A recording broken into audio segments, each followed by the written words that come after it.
T20னாலே அந்த last over thrill இருக்குல்ல, பயங்கரமாக இருக்கும்.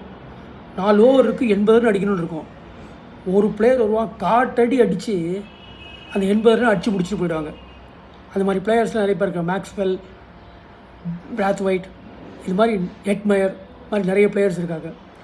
ஒரு மேட்ச்சில் என்னென்னு தெரியுமா? New Zealand versus Pakistan semifinal 2022 T20 world cup.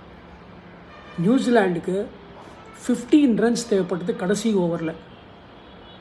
Nishan நியூசிலாண்டர் என்ன பண்ண தெரியுமா? 2 6 ஒரு 4 டார்கெட்டை வந்து கடைசி பால் அடித்து முடிச்சிட்டாரு. லாஸ்ட்டு பால் வரைக்கும் மேட்ச்சு த்ரில்லிங்காக இருந்திருக்கும். அப்படியே ஹார்ட் ஸ்டாப் ஆகிருக்கும்ல. நீங்கள் பாகிஸ்தான் ஃபேனாக இருந்தாலும் சரி, நியூசிலாண்டு ஃபேனாக இருந்தாலும் சரி, இந்தியாவாக இருந்தால் பாகிஸ்தான் தோக்கணும்னு நினைக்கிற இந்தியன் ஃபேனாக இருந்தாலும் சரி, இல்லையா? இந்த மாதிரி த்ரில்லிங் மூமெண்ட் நீங்கள் பார்த்தது என்ன? கமெண்ட்டில் சொல்லுங்கள்.